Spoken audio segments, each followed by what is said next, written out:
기쁨의 50일 5주차입니다. 그래서 기쁨의 헌혈이 있는데요. 10시부터 오후 5시까지 불광초등학교에 있습니다. 교회에서 먼저 검사를 하시고요. 그리고 2차로 불광초등학교에 가서 헌혈을 하시면 되겠습니다. 모든 분들에게 가능한 것은 아니고 헌혈할 수 있는 그러한 자기 있는 분들에 한해서 헌혈할 수가 있습니다. 이렇게 준비해 주시면 감사를 드리겠습니다. 다음 주일은 기쁨의 식사가 있습니다. 6주차, 7주차는 기쁨의 식사, 교회 식당을 이용하지 아니하고 우리 인근의 상권을 우리가 돌아보는 그러한 시간입니다. 그래서 다음 주일에는 1,2교구 되시는 분들께서는 교회 식당에서 식사하지 마시고 꼭 인근에 있는 교회에서 지정한 식당에 가서 식사를 나눠주시면 감사하겠습니다. 그리고 그 다음 주에는 3교구와 3040 또 청년들이 인근에 있는 식당을 이용해 주시면 감사하겠습니다. 자세한 내용은 다음 주도 주보를 통해서 말씀을 드리도록 하겠습니다. 우리 같이 인사 나누고 말씀을 나누도록 하겠습니다. 우리는 예수를 따르는 교회입니다. 한 번 더 인사하겠습니다. 당신은 예수님을 닮은 아름다운 제자입니다. 네, 오늘은 교사주일 그리고 청년주일입니다. 우리 교회의 중요한 부분을 이루고 있는 지체들을 돌보는 시간입니다. 지난 5월 15일이 스승의 날이었습니다. 우리 자녀를 섬기는 교사들을 돌아올 수 있는 시간이 될 수 있기를 바라고요. 내일 5월 20일은 성년의 날입니다. 만 19세가 된 청년들을 성년으로 격려하고 축하하는 날입니다. 그래서 우리 교회 안에서 이제 성년이 된 우리 청년들을 따뜻하게 격려하고 또 축하해 주시면 감사하겠습니다. 오늘 교사주일과 청년주일을 맞이해서 특별히 준비한 행사와 선물은 없습니다. 물론 교회 학교에서는 따로 선물이 준비되어 있고 또 청년부에서도 성년이 된 청년을 위해서 특별한 선물이 준비된 것으로 알고 있습니다. 그래서 우리 주 안에서 우리 교사들과 우리 청년들을 따뜻하게 맞이하고 또 축하하는 날이 될 수 있기를 간절히 바랍니다. 지난주 우리는 전세대 연합예배를 하나님께 드렸습니다. 전세대 연합예배, 하늘가족 예배를 드리면서 우리 교회가 우리 자녀들을 사랑하고 배려하는 모습을 보면서 참 감사하였습니다. 자녀들이 예배 시간에 자유롭게 또 즐겁게 반응하는 모습을 보면서도 저는 개인적으로 크게 기뻤습니다. 그래서 앞으로 자녀들과 함께 예배 드릴 때 우리가 이러한 모습으로 자녀를 더 배려하면서 존중하면서 예배를 드리면 참 좋겠다는 생각을 하게 되었습니다. 오늘 청년주일을 맞이하면서도 동일한 마음을 가졌습니다. 우리가 우리 청년을 더욱 이해하고 배려하는 교회가 될 수 있기를 바랍니다. 우리가 서로 이해하고 배려하지 하는 마음을 갖지 않으면 서로를 전혀 이해할 수가 없습니다. 요즘 세대 간의 갈등이 많이 심화되고 있습니다. 부모와 자녀 간의 대화가 사라지고 있고요. 또 젊은 세대와 장년 세대 가운데서도 소통이 잘 되고 있지 않습니다. 장년 세대와 노년 세대도 마찬가지입니다. 우리가 교회 안에서 서로를 사랑하고 섬기는 교회가 되려면 어떻게 해야 될까요? 서로를 잘 이해하고 배려해야 됩니다. 그러기 위해서는 우리가 서로를 알기 위해서 힘써야 될 줄 믿습니다. 서로를 잘 모르게 되면 서로를 오해하게 되고 또 서로를 비난하는 일이 생길 수 있기 때문입니다. 최근에 사회적으로 이슈가 되었던 90년생이 온다라고 하는 책이 있습니다. 90년생, 20대를 말하고 있습니다. 20대가 이제 성년이 되면서 우리 사회에 진출하게 되면서 불편한 일들이 종종 생기는 것 같습니다. 직장 안에서나 교회 안에서나 어디서나 자신의 주관을 뚜렷하게 보이는 이러한 친구들 때문에 불편한 일이 가끔 생겨서 아마도 20대는 어떠한 생각을 하고 있는가, 어떤 언어를 쓰고 어떠한 가치관을 가지고 있는가 알리기 위해서 이 책이 나온 것 같습니다. 이 책은 90년생 20대의 특징을 세 가지로 표현하고 있습니다. 첫째, 간단한 것을 좋아한다고 합니다. 그래서 90년생의 언어 습관을 보게 되면 줄임말을 좋아합니다. 장년세가 잘 이해하지 못하는 말들을 잘 사용합니다. 예전에는 긴 말을 줄여서 재미있게 표현하였는데 요즘 세대는 그러질 않습니다. 무조건 줄여서 쓰고 있는 걸 보게 되고요. 그래서 장년 세대들은 통역이 없이는 젊은이들의 그런 줄임말을 이해하지 못할 때가 참 많이 있습니다. 그래서 파리바게트를 빠바라고 부르기도 하고요. 미스터 피자를 갖다가 미피라고 부르고 고기 뷔페는 고부 간의 갈등이 아닙니다. 고기 뷔페는 말하고 있습니다. 또 초밥 뷔페는 초부라고 부른다고 하고요. 또 모임에 잘 들어오지 않는 사람을 갖다 아웃사이더라고 하는데 아싸라고 하고 또 여러분처럼 우리가 자주 마시는 아이스 아메리카노를 아라고 한다고 합니다. 또 할 말은 많지만 하지 않겠다라고 할 때도 이렇게 긴 말 하지 아니하고 할만 하안이라고 짧게 표현합니다. 그래서 마치 애국어처럼 들릴 때가 참 많이 있습니다. 또 이렇게 제가 재밌는 말인데도 불구하고 분위기가 싸할 경우에는 가뿐싸라고 하죠. 갑자기 분위기가 싸하다, 좋지 않다 해서 이런 말을 사용하고 있습니다. 그래서 우리 젊은이들은 빠르게 움직이는 이 세대 가운데서 이렇게 간단한 것을 좋아하는 것 같습니다. 그래서 소설도 아주 짧은 소설, 10분 안에 읽을 수 있는 그런 소설을 좋아한다고 하는 것입니다. 두 번째 90년생의 특징은 재미를 추구하고 있습니다. 장년 세대들은 삶의 의미를 추구하였는데 그러나 젊은 세대들은 삶의 재미나 즐거움을 추구한다고 하는 것입니다. 그래서 요즘 젊은 세대를 워라벨 세대라고 부르죠. 워라벨은 영어로 Work and Life Balance를 줄임말인데요. 일과 삶의 균형, 이것을 줄임말입니다. 그래서 적당히 돈을 벌면서 삶을 즐기는 삶의 스타일, 이것을 워라벨이라고 말하고 있습니다. 이들은 완벽함을 추구하지 않습니다. 내가 몇 살까지 뭐 해야지, 목표를 향해서 달려가지 아니하고 그날 즐겁게 사는 것을 더 소중하게 생각한다고 하는 것입니다. 그래서 장년 세대는 개인 생활보다 공동체 생활을 더 중요하게 생각하지만 그러나 이런 20대들, 젊은 세대는 자기의 삶을 희생하려고 하지 않습니다. 다른 사람보다는 내 삶이 더 소중하다고 하는 것입니다. 세 번째 90년생의 특징은 정직함과 솔직함입니다. 20대가 생각하는 정직함은 어떤 것일까요? 우리가 정직이라고 했을 때는 저 사람 참 정직하다. 개인적인 차원에서 정직을 말하고 있는데 20대들이 말하고 있는 정직은 모든 면에서 온전한 상태를 말하고 있습니다. 정치나 사회, 경제 모든 분야에서 순전한 거, 거짓이 없는 거, 이런 것을 말하고 있다고 하는 것입니다. 그래서 20대들은 사회적인 불의를 참지 못합니다. 자신이 아니라고 생각하는 것은 하지 않는다고 하는 것이죠. 요즘 20대들이 공무원 되기를 굉장히 좋아하고 있습니다. 20대들이 공무원 시험에 아주 열을 올리고 있는데 그 이유가 무엇일까 하면은 그 이유 중에 하나도 정직이라고 합니다. 일반적인 사회기업은 비리가 참 많이 있는데 회사에 들어갈 때도 학연이나 혈연 이런 것들을 이용해서 들어가는 경우가 있는데 그러나 공무원 시험은 그래도 자기들이 보기에는 정직한 시험이라고 하는 겁니다. 자신의 실력을 발휘할 수 있는 그런 시험이기 때문에 공무원 시험에 열을 올린다고 말하고 있습니다. 이렇게 젊은 세대는 다른 문화를 가지고 있습니다.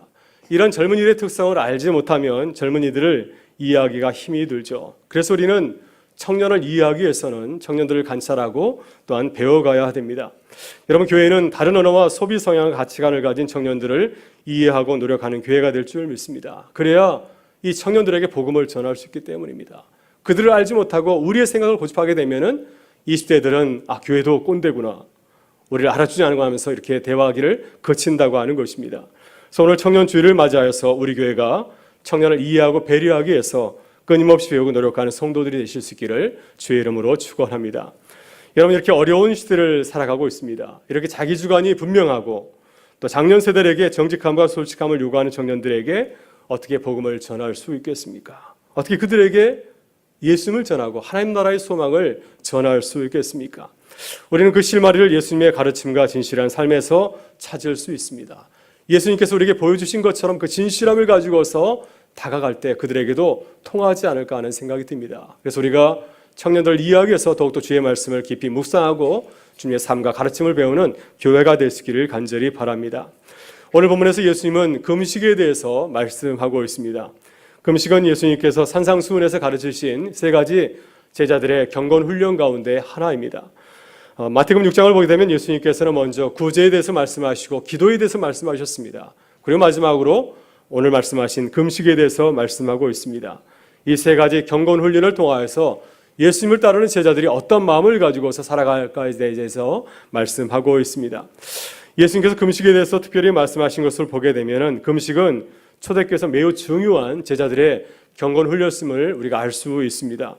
예수님께서도 40일 주야로 금식하셨습니다. 예수님께서 40일 금식하신 것을 보게 되면 초대교회 당시에 금식이 얼마나 중요한 경건 훈련이었는 것을 알 수 있습니다. 예수님의 제자들도 금식하였을까요?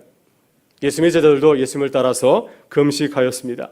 사도행전을 보게 되면 바울과 바나바도 안디옥 교회에서 선교를 떠나기 전에 금식하였고 또 갈라디 교회를 위해서 섬길 수 있는 일꾼을 뽑을 때에도 마찬가지로 금식을 하였습니다. 이렇게 초대교회도 금식을 매우 중요하게 생각하고 실천하고 있습니다. 그런데 예수님께서 금식에 대해서 다시 말씀하셨습니다. 그 이유가 무엇일까요? 지금 예수님께서는 금식에 대해서 반대하시는 것이 아닙니다. 우리 예수님께서는 제자들이 금식하는 것에 대해서 기쁘게 생각하고 있고 그들을 격려하고 또 독려하고 있습니다. 그러나 주님께서 금식에 대해서 다시 말씀하시는 특별한 이유가 있습니다. 금식이 제자들의 경건 생활에 성도들의 신앙생활에 매우 중요하지만 주의할 것이 있다고 하는 것입니다. 잘못 알고 하다 보면은 오히려 그것이 우리의 유익을 끼치는 것이 아니라 오히려 이것이 우리에게 해가 될 수 있다고 하는 것이죠. 사람들에게 인정받을지 모르지만은 그 금식이 잘못 행하게 되면은 사람들에게는 인정받을지 모르지만은 그러나 하나님과는 아무런 상관이 없는 그러한 위선적인 행위로 전락할 수 있기 때문입니다. 그래서 주님께서는 제자들에게 내가 금식을 행할 때 이러한 점들을 주의하라 이렇게 말씀하였습니다. 다음 예수님께서 금식에 대해서 특별히 말씀하신 것은 무엇입니까? 예수님께서 말씀하신 금식을 보게 되면 하나님께서 기뻐하시는 금식의 세 가지 요소를 우리가 살펴볼 수가 있습니다. 이것이 성도들의 신앙생활에 매우 중요한 요소라고 하는 것입니다. 첫 번째, 하나님께서 기뻐하시는 금식은 은밀하게 행하는 것입니다. 이것이 금식의 첫 번째 요소라고 말씀하고 있습니다. 본문 16절에서 예수님은 금식에 대해서 이렇게 말씀하십니다. 금식할 때 너희는 외식하지 않는 자들과 같이 슬픈 기색을 보이지 말라. 그들은 금식하는 것을 사람에게 보이려고 얼굴을 흉하게 하느니라. 내가 진실로 너에게 이르노니 그들은 자기 상을 이미 받았느니라. 성경을 보면 금식의 전통은 굉장히 오래되었습니다. 구약시대에 사람들이 금식을 한 이유는 크게 두 가지였습니다. 자신의 죄를 고백하고 하나님의 자비를 구하기 위해서였습니다. 하나님께서 나를 긍휼히 베푸시지 않으시면 나는 넘어질 수밖에 없기 때문에, 나는 하나님의 심판을 받을 수 없기 때문에 자신의 죄를 구하고 하나님의 자비를 구하기 위해서 금식하였습니다. 두 번째는 내가 가진 음식을 가난한 이웃과 나누어 먹기 위해서 금식을 하였습니다. 이렇게 자기를 죄를 자복하고 그리고 가난한 자들을 위해서 금식하였다고 하는 것입니다. 다음 사람들은 금식을 할 때 구체적으로 어떻게 했을까요? 보면은 모든 사람들이 알 수 있도록 금식하는 것을 보게 됩니다.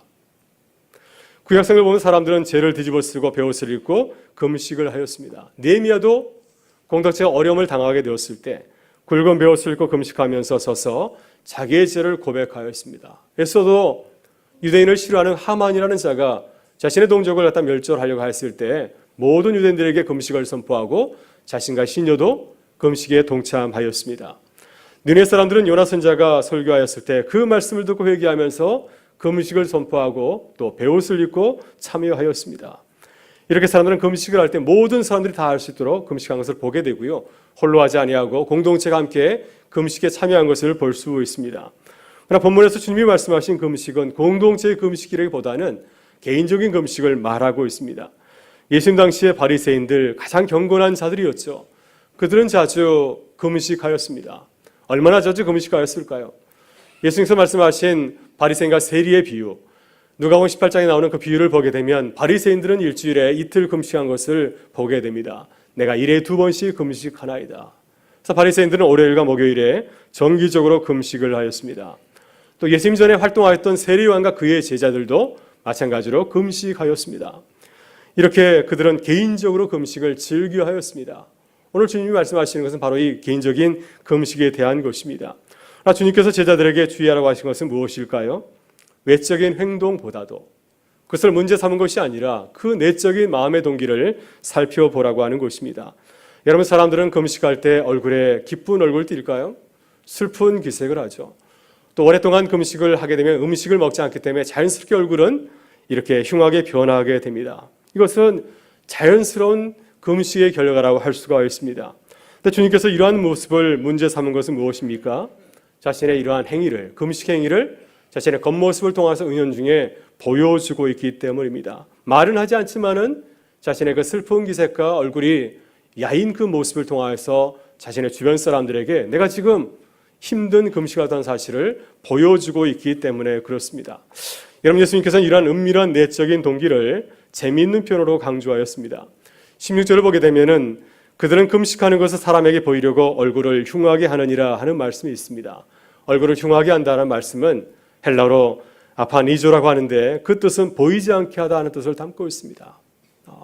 금식을 통해서 자신을 보이지 않게 하려고 하는데 오히려 그 보이지 않는 그 모습을 통하여서 슬픈 모습과 또한 얼굴에 야인 그 모습을 통해서 오히려 사람들에게 보여주고 있다고 하는 것입니다. 자신을 숨기려고 하는데 자신의 겉모습을 통해서 오히려 자신이 금식하는 사실을 오히려 더 분명하게 보여주고 있다고 하는 것입니다.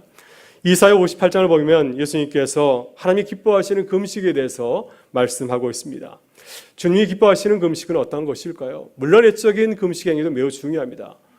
밥을 먹지 아니하고 굵은 베옷을 입고 재를 뿌리는 것, 이것도 중요하지만 주님께서 기뻐하시는 금식은 억울한 자를 도와주고 가난한 자들에게 양식을 나누어주는 것, 그 마음의 금식을 더 소중하게 생각한다고 하는 것입니다. 그래서 주님이 기뻐하시는 금식을 하는 자에게 주님은 놀라운 복을 약속하였습니다. 내가 부를 때 내가 응답하겠고 내가 부르짖을 때 내가 여기 있다 하리라. 이렇게 아름다운 금식을 하는 자에게 주님께서는 그 간절한 소원을 들어주신다고 말씀하고 있습니다. 여러분, 주님이 기뻐하시는 금식은 은밀하게 주님의 사랑을 실천하는 것입니다.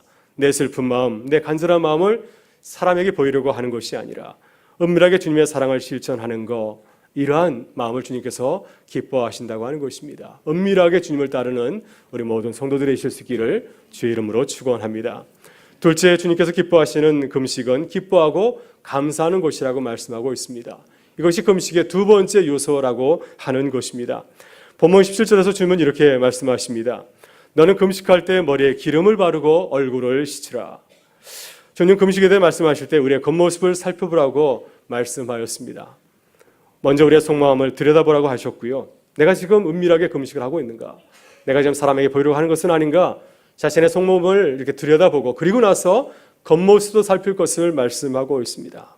내가 지금 사람들에게 보이려고 하지 않는다고 한다면 내 모습을 다듬으라고 하는 것입니다. 그래서 주님은 이렇게 말씀하였습니다. 머리에 기름을 바르고 얼굴을 씻으라. 예수님 당시에 바리새인들은 어떻게 금식하였을까요? 그들은 정기적으로 금식을 실천하였습니다. 처음에 바리새인들이 금식할 때 그들은 다른 사람의 시선을 의식하지 않았을 것입니다. 간절한 마음으로 주님 앞에 자신의 죄를 자백하면서 주님의 은혜를 구하였을 것입니다. 그러나 시간이 지나고 금식에 익숙해지면서 자연스럽게 다른 사람들의 시선을 느끼게 되었습니다. 금식하는 자신을 바라보는 사람들의 따뜻한 시선, 칭찬하는 그 눈빛을 느끼게 되었고 그것을 즐기게 되었습니다. 그래서 처음에는 주님께 온전한 마음으로 나아갔지만 시간이 지날수록 다른 사람들의 그 시선을 더 즐기게 되었고 의식하게 되었다고 하는 것입니다. 그래서 주님은 바리새인들의 금식을 위선이라고 책망하고 있는 것이죠. 여러분, 이렇게 사람은 참 약합니다. 경건훈련을 처음 시작할 때는 참 순수한데 시간이 지나면 그 순수함을 잃어버릴 때가 참 많이 있습니다. 그래서 주님은 우리에게 당부하십니다. 이러한 시험과 유혹에 빠지지 않도록 내 속마음뿐만 아니라 내 겉모습도 살펴보라고 하는 것입니다. 사람들이 모르게, 사람들의 시선을 의식하지 않도록 내 머리에 기름을 바르고 또 내 얼굴을 깨끗하게 씻으라고 하는 것입니다. 슬픈 내색을 하지 말고 얼굴로 밝게 웃고 기뻐하며 감사하라고 하는 것입니다. 하나님께서 내 마음에 감동을 주셔서 금식하게 하사니 사람들을 의식하지 말고 하나님께 감사하라고 하는 것입니다. 금식이 얼마나 힘든 일입니까? 하루 이틀 음식을 먹지 않는 것은 굉장히 우리에게 고통을 많이 주지 않습니까? 근데 그럼에도 불구하고 내가 금식에 참여하는 것은 주님께서 내게 그것에 참여할 수 있는 감동을 주셨기 때문이 아니겠습니까? 그래서 주님께 감사하는 마음으로 내게 은혜에 동참하는 마음을 주신 것을 감사하면서 참여하라고 하는 것입니다. 이것이 주님이 기뻐하시는 금식이라고 말씀하고 있습니다. 여러분, 우리가 무슨 일을 하든지 하나님의 은혜를 생각하면서 기뻐하고 감사하실 수 있기를 바랍니다. 사람들의 칭찬보다도 하나님의 은혜를 더 감사하고 기뻐하는 주님의 사람들이 되실 수 있기를 주의 이름으로 축원합니다. 셋째, 하나님께서 기뻐하시는 금식은 하나님을 바라보는 것이라고 말씀하고 있습니다. 이것이 금식의 세 번째 요소라고 하는 것입니다. 본문 18절에서 이렇게 말씀하십니다. 이는 금식하는 자로 사람에게 보이지 않고 오직 은밀한 중에 계신 내 아버지께 보이게 하려 함이라. 은밀한 중에 계시는 내 아버지께서 갚으시리라. 여러분, 우리가 경건 훈련하는 궁극적인 목적은 무엇일까요? 우리가 더 근사한 사람이 되기 위해서 이렇게 경건 훈련을 쌓는 것일까요? 우리가 제자 훈련을 알고 매일같이 경건 훈련을 하게 되면 얼마든지 좀 더 나은 사람으로 거듭날 수 있습니다. 그러나 그렇다고 해서 우리가 불교에서 말하는 것처럼 우리 자신이 신이 될 수는 없습니다. 우리가 하나님이 될 수는 없습니다.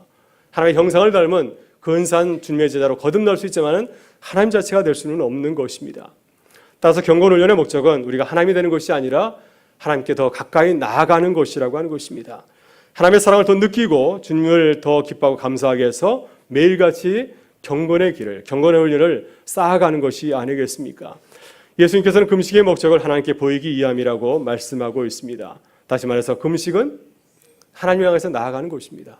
하나님께 우리의 모습을, 우리의 속마음을 보여주는 것, 이것이 금식을 하는 이유라고 하는 것입니다. 그래서 우리가 늘 경건 훈련할 때 이 사실을 잊지 않을 수 있기를 바랍니다. 그래야 주님께서 기뻐하시는 이 경건의 길을, 금식의 길을 걸어갈 수 있기 때문입니다. 여러분, 헬라어 단어 가운데 테아테나이라고 하는 단어가 있는데 이 단어는 보이게 하다라는 뜻을 담고 있습니다. 이 단어에서 극장, 영어 단어 띠에터라고 단어가 나오게 되었습니다. 이 헬라어 단어에 비춰보게 되면 극장은 배우가 사람들에게 뭔가를 보여주기 위해서 연기하는 장소를 말하고 있습니다. 여러분, 극장에서 배우들은 아무도 없는 가운데서 연기를 보여주는 것이 아니죠. 관객들에게 아름다운 연기를 보여주기 위해서 애를 쓰는 것을 보게 됩니다. 바로 그것이 극장입니다. 오늘 본문에서 예수님은 신앙생활도 극장에서 연기하는 것과 같다고 말씀하고 있습니다. 금식하는 것, 그것은 누군가에게 보여주기 위해서라고 하는 것입니다. 중요한 것은 누구를 위해서 금식을 하고 있느냐 하는 것입니다. 위선자들은 누구를 위해서 금식을 하고 있습니까? 사람들에게 보여주기 위해서 금식을 하고 있다고 하는 것입니다. 사람들에게 자신의 좋은 모습을 보여주기 위해서 경건을 열심히 하고 있습니다. 그러나 그리스도인들은 누구를 위해서 금식을 하고 있습니까? 우리의 유일한 관객은 누구일까요? 우리의 관객은 사람들이 아니라 은밀한 중에 보시는 하나님이신 줄 믿습니다. 하나님께서 우리가 행하시는 금식을 기쁘게 보신 줄 믿습니다. 은밀한 가운데서 우리가 그런 매일의 삶을 들여다보고 계시는 줄 믿습니다. 그래서 주님께서 이렇게 말씀하셨습니다. 오직 은밀한 중에 계신 내 아버지께 보이게 하려 함이라. 은밀한 중에 보이시는 하나님께서 갚으시리라. 따라서 우리가 누구를 관객으로 생각하느냐에 따라서 우리의 금식은 달라질 수밖에 없습니다. 우리는 누구를 우리의 관객으로 생각하면서 살아가고 있습니까? 우리 자신의 만족을 위해서, 우리 자신에게 스스로 보여주기 위해서 경건의 길을 걸어가고 있습니까? 아니면 사람들에게 좋은 모습을 보여주기 위해서 매일같이 금식을 하며 또 경건 생활을 하고 있습니까? 아니면 은밀한 중에 보시는 하나님을 바라보면서 최선을 다해서 살아가고 있습니까? 우리는 날마다 우리의 관객을 선택해야 될 줄 믿습니다. 우리는 누구를 선택하고 있습니까? 하나님께 눈을 바치는 우리 모두가 되실 수 있기를 바랍니다.